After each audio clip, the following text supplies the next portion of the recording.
18-2항 관련해서 좀 묻도록 하겠습니다. 증인은 그 WK 재직 당시에 창조경제와 문화융성이 대통령의 4대 국정과제에 포함되어 있다는 사실에 대해서 좀 비슷한 내용은 알고 있었다라고 진술을 하셨잖아요. 네. 그 혹시 뭐 어떻게 그런 내용을 알게 되신 거예요? 보통 그건 국민들이 매스컴을 통해서 그냥 예? 매스컴에서 방송을 하는 뉴스 같은데 했지 않습니까? 그래서 그런 뉘앙스로 받아들인 거죠. 방송이나 이제 언론 이걸 보고 네. 알았다는 거예요? 네. 예, 알겠습니다. 이상입니다. 네. 그럼 더 없으시면 저희 재판부의 재판관님들께서 질문을 좀 드리도록 하겠습니다. 네. 네. 몇 가지만 확인 질문을 드리겠습니다. 지금 이제 여러 가지 사실관계를 말씀하시면서 특히 이제 뭐 그 이 회사 그러니까 일반 사기업체인데 그 일에 뭐 청와대 경제수석, 뭐 교문수석, 문체부 차관 이런 분들이 막 연락도 오고 회의에도 오고 그래서 이게 지금 이 사건의 피청구인이 이제 대통령이십니다. 이 대통령하고 연결이 된 것 같다. 뭐 이런 추측을 하셨다고 말씀하셨거든요. 네. 뭐 수첩도 주고. 네. 근데 지금 아까 또 질문에 뭐라고 하셨냐면 그 최소원 씨나 이 관계된 분들이 그 대통령을 직접 언급한 거는 못 들었다 이렇게 못 들으셨다는 거죠. 직접 언급하는 거는. 그렇죠. 직접 뭐 누구누구다 뭐 이런 식으로 한 거는 못 들었습니다. 예. 그러면 이게 혹시 청와대가 개입됐다라고 생각하는 거는 뭐 충분히 이해가 됩니다. 근데 예를 들면은 그러니까 대통령과 뜻과 상관없이 경제수석이나 교문수석 아니면 문체부 차관이 무슨 일을 도모한다 이런 느낌은 안 받으시고 이거 대통령이 관여된 것 같다라는 느낌을 받으시면 뭐 특별한 사정이 있습니까? 그게 아니라 그냥 청와대 관계 수석비서관이 둘이나 관여하고 문체부 차관이 관여하니까 이게 대통령이 관여된 것보다 이렇게 생각하신 겁니까? 처음 전화를 받은 거는 교문수석님한테 전화 예. 받았었는데 교문수석님한테 전화 받았을 때는 제가 최 회장이 교문수석하고 어떤 커넥션이 있구나 이런 생각을 하고 교문수석께서 어떤 분이신지를 알기 위해서 제가 제 친구한테 그분이 어떤 분이냐고 물어본 적이 있습니다. 그랬더니 영문과 뭐 교수고 뭐 사람도 좋다. 그런데 왜 만나자고 하는지는 모르겠다. 이런 식으로 제 친구가 전화를 한 적이 있습니다. 그래서 그때까지는 그 윗선까지는 생각을 못했었는데 그 며칠 후에 경제수석께서 전화를 오고 그래서 경제수석을 업무를 지시를 하고 컨트롤할 수 있는 분은 그 위에 분밖에 없겠다 이런 생각을 했던 겁니다. 그러니까 수석이 두 분이나 막 연락이 오고 하니까 네네. 그렇게 생각했다. 지금 그 당시는 최소원 씨가 어떤 분인지 몰랐다는 것이고 아까 네네. 증언하셨죠. 예. 그다음에 지금 증인은 그 WK의 대표이사인데 K스포츠에도 사무실이 있었고 명함도 사용했다고 말씀하셨거든요.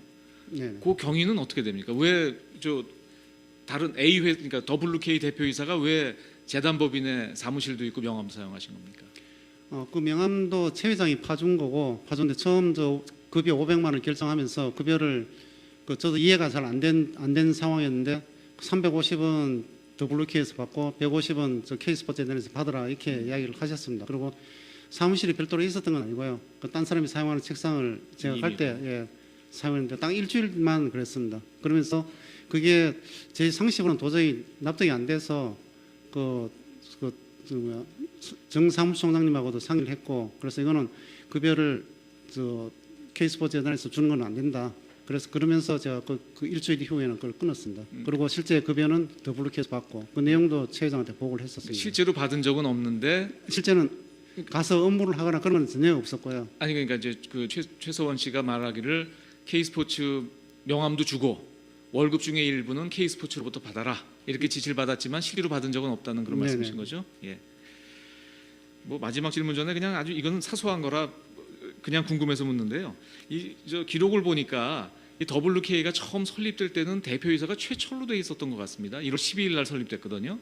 그랬다가 1월 15일 날 증인이 대표이사로 취임하면서 증인으로 바뀌었다가 다시 이제 증인이 퇴사하고 최철로 다시 바뀌는 것 같은데 혹시 왜 그런지 혹시 아세요? 무슨 기술적인 문제가 있었나요? 재판관님 말씀하시는 내용을 오늘 지금 처음 듣는 처음 내용입니다. 들었어요? 네. 제가 제일 먼저 대표이사로 된 걸로 알고 네, 있습니다. 그러니까 원래 증인이 대표이사인데 네. 등기부 등본은 마치 그렇게 되어 있는 것 같아서 아니면 제가 좀 잘못 본 것 같습니다.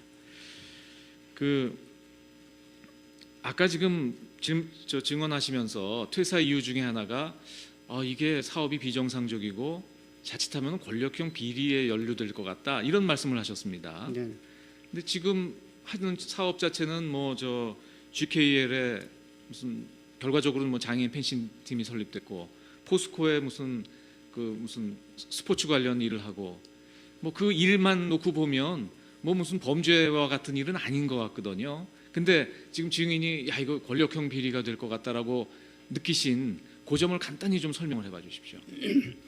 근데 그 점은 교문수석님 전화 받고 업무 진행하는 것도 관심을 가져주는 거, 그다음에 경제수석님께서 전화하고 업무 연결해서 관심 가져주시는 거, 그다음에 김종수 차관님께서 좀 업무를 관여하고 하시는 거 등등 그런 부분이 그냥 한 사람만 만약 관여를 했다면은 최 회장께서 이 한 사람만 관련되겠다고 생각했겠지만은 그 여러 분의 들이 다 관여를 해서 도움을 주고 전화도 하고 했다는 게 하나의 증거가 되는 거고, 그 다음에 만약에 설사 그렇다 하더라도 저희들이 저희 WK가 제공하고자 하는 분야의 핵심 역량을 가지고 있고 충분한 인력들도 보유하고 있었다면은 그 서비스나 이런 것들 충분히 제공할 수 있었을 겁니다. 그러나 그런 핵심 역량이나 이런 거 인력도 갖춰지지 않은 상태에서 그런 높은 분들의 힘에 의해서 일이 진행이 되는 것으로 보고서 권력형 비리라고 이렇게 판단을 내린 겁니다. 예. 그리고 이제 요 마지막 질문입니다. 지금 증인은 이제 경험이 많으시잖아요. 스포츠는 잘 모르시지만, 예. 증인의 그런 경험에 비춰봤을 때 만약에 지금 블루K가 이런 문제가 발생하지 않고 지금 증인이 짧은 기간이지만 그 상당히 청와대 수석이나 차관 등이 이렇게 도와주고 또 증인 말씀에 따르면 최서원 씨가 상당히 자금력도 있다고 들었고 그런 영향력을 가지고 이렇게 GKL이나 포스코 등과 결과적으로 계약이 체결돼서 회사가 운영됐다면 상당한 수익이 생기는 것은 사실이죠. 일이 진행이 되었다면. 그래서 일이 진행이 되었다면 상당한 수익이 생기는 것은 맞을 겁니다. 그렇죠. 예. 그리고 지금 말씀하신 것처럼 실제로는 직원도 몇 명 없는데 증인 생각에는 그 회사에서 감당하기 어려운 일을 지금 맡기고 있고, 그리고 말하자면 작은 회사에서 큰 일을 해서 큰 수익이 생기면 수익은 더 그만큼 커지겠네요. 네. 적은 투자로 큰 수익이 생기는 거니까요. 이제 네. 그런 알겠습니다. 네. 다시는 기회가 없을 것 같아가지고 어떤 내용입니까? 아까 실문 그 부분 다 하시지 않으셨습니까? 구민카드가 돼 있는데 네. 구민카드가 매월 1일날 출금이 되는데 카드는 3개 발부가 됐죠. 네, 법인카드 3장 근데 있었습니다. 그 3개가 합쳐진 금액입니까? 합쳐진 금액입니다. 다 네, 결제일이 매월 초에 해서 합쳐진 금액으로 결제됐습니다. 대충 중에는 어느 정도 썼습니까? 제가 사용한 건 한 50만 원 정도 쓰고 거의 비슷했습니다. 그다음에 업무 비품을 구매를 한다든지 소프트웨어를 구매하는 것 전부 다 법인카드로 사용을 했기 때문에 그 금액이 합쳐진 겁니다. 네. 아까 제가 한 가지만 여쭤보겠습니다. 네. 아까 그 회의에서 증인이 배제되어 있다고 이렇게 말씀을 하셨지 않습니까? 네네. 근데 그 부분은 이제 증인이 그 스포츠 분야의 전문가가 아니었기 때문에 이렇게 좀 배제되어 있다는 이런 뜻입니까? 네, 그런 느낌입니다. 증인 수고하셨습니다. 네, 수고하셨고요. 돌아가셔도 좋습니다.